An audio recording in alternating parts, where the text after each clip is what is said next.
पालक 1 आने गड्डी, टमाटर 6 आने रत्तल और हरी मिर्ची 1 आने की ढेरी। पता नहीं तरकारी बेचने वाली स्त्री का मुख कैसा था कि मुझे लगा कि पालक के पत्तों की सारी कोमलता, टमाटरों का सारा रंग और हरी मिर्ची की सारी खुशबू उसके चेहरे पर पुती हुई थी। एक बच्चा उसकी झोली में दूध पी रहा था। एक मुट्ठी में उसने मां की चोली पकड़ रखी थी और दूसरा हाथ वह बार बार पालक के पत्तों पर पटकता था। मां कभी उसका हाथ पीछे हटाती थी और कभी पालक की ढेरी को आगे सरकाती थी, पर जब उसे दूसरी तरफ बढ़कर कोई चीज ठीक करनी पड़ती थी तो बच्चे का हाथ फिर पालक के पत्तों पर पड़ जाता था। उस स्त्री ने अपने बच्चे की मुट्ठी खोलकर पालक के पत्तों को छुड़ाते घूर कर देखा, पर उसके होठों की हंसी उसके चेहरे की सिलवटों में से उछलकर बहने लगी। सामने पड़ी हुई सारी तरकारी पर जैसे उसने हंसी छिड़क दी हो, और मुझे लगा कि ऐसी ताजी सब्जी कभी कहीं उगी ही नहीं होगी। कई तरकारी बेचने वाले मेरे घर के सामने से गुजरते थे। कभी देर हो जाती पर किसी से तरकारी न खरीद सकती थी। रोज वह स्त्री का चेहरा मुझे बुलाता रहता था। उससे खरीदी हुई तरकारी जब मैं काटती, धोती, पतीले में डालकर पकाने के लिए रखती और सोचती रहती कि उसका पति कैसा होगा। जब वह अपनी पत्नी को देखता होगा, छूता होगा, तो क्या उसके होठों में पालक का, टमाटरों का और हरी मिर्चों का सारा स्वाद घुल जाता होगा। कभी कभी मुझे अपने पर खीज होती थी कि इस स्त्री का ख्याल किस तरह मेरे पीछे पड़ गया। इन दिनों में एक गुजराती उपन्यास पढ़ रही थी। इस उपन्यास में रोशनी की लकीर जैसी एक लड़की थी, जीवी। एक मर्द उसको देखता है और उसे लगता है कि उसके जीवन की रात में तारों के बीज उगाए हैं। वह हाथ लंबे करता है पर तारे हाथ नहीं आते, और वह निराश होकर जीवी से कहता है,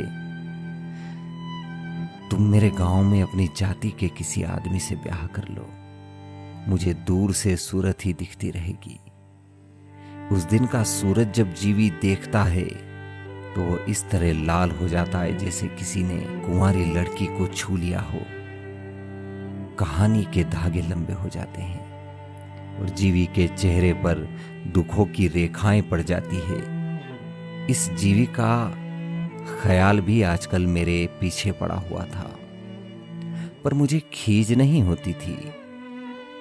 वे तो दुखों की रेखाएं थी, वही रेखाएं जो मेरे गीतों में थी, और रेखाएं रेखाओं में मिल जाती है, पर यह दूसरी जिसके होठों पर हंसी की बूंदें थी और केसर की तुरियां थी।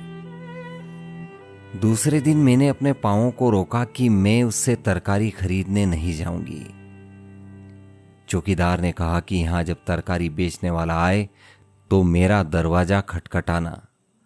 दरवाजे पर दस्तक हुई। एक एक चीज मैंने हाथ लगाकर देखा। आलू नरम और गड्ढों वाले, फरसबीन जैसे फलियों के दिल सूख गए हों, और पालक जैसे वह दिन भर की धूल फांक कर बेहद थक गई हो। टमाटर तो जैसे भूख के कारण बिलखते हुए सो गए हों। हरी मिर्ची जैसे किसी ने उसकी सांसों में से खुशबू निकाल ली हो। मैंने दरवाजा बंद कर लिया और पांव मेरे रोकने पर भी उस तरकारी वाली की ओर चल पड़े। आज उसके साथ उसका पति भी था। वह मंडी से तरकारी लेकर आया था और अपने साथ मिलकर तरकारियों को पानी से धोकर अलग अलग रख रहा था और उसके भाव लगा रहा था। उसकी सूरत पहचानी सी थी। इसे मैंने कब देखा, कहां देखा? एक नई बात पीछे पड़ गई। अब बीबी जी आप,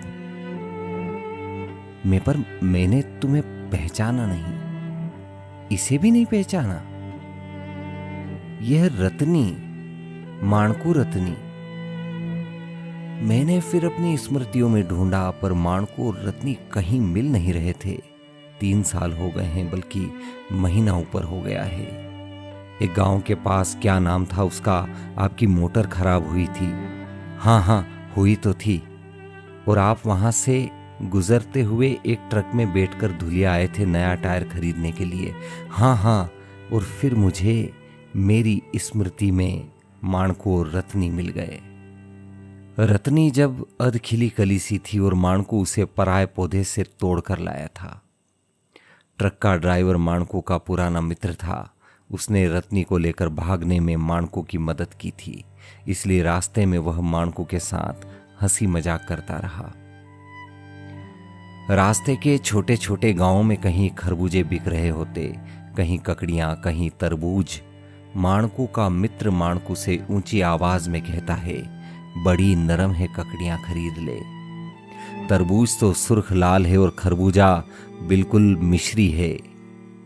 खरीदना नहीं है तो छीन ले, वाह रे रांझे। अरे अरे छोड़ मुझे, रांझा क्यों कहता है? रांझा साला आशिक था कि नाई था। हीर की डोली के साथ भैंसे हाँक कर चल पड़ा। मैं होता ना कहीं। वाह रे माणको, तू तो मिर्जा है मिर्जा। मिर्जा तो हूं ही, आखिर कहीं साहिबा ने मरवा न दिया तो। और फिर माणको अपनी रत्नी को छेड़ता, देख रत्नी, साहिबा मत बनना, हीर बनना। वाह रे माणको, तू मिर्जा और ये हीर, यह भी जोड़ी अच्छी बनी। आगे बैठा ड्राइवर हंसा। इतनी देर में मध्य प्रदेश का नाका गुजर गया और महाराष्ट्र की सीमा आ गई। यहां पर हर एक मोटर, लारी और ट्रक को रोका जाता था। पूरी तलाशी ली जाती थी कि कहीं कोई अफीम, शराब या किसी तरह का और कोई चीज लेकर तो नहीं जा रहा। उस ट्रक की भी तलाशी ली गई, कुछ न मिला और ट्रक को आगे जाने के लिए रास्ता दे दिया गया। जो ही ट्रक आगे गया, माणको बेतहाशा हंस दिया।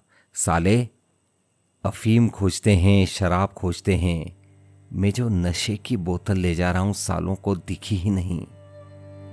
और रत्नी पहले अपने आप में सिकुड़ गई और फिर मन की सारी पत्तियों को खोलकर कहने लगी, देखना, कहीं नशे की बोतल तोड़ न देना।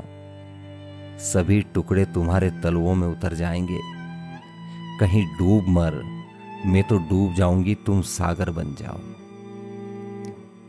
मैं सुन रही थी, हंस रही थी और फिर एक पीड़ा मेरे मन में आई।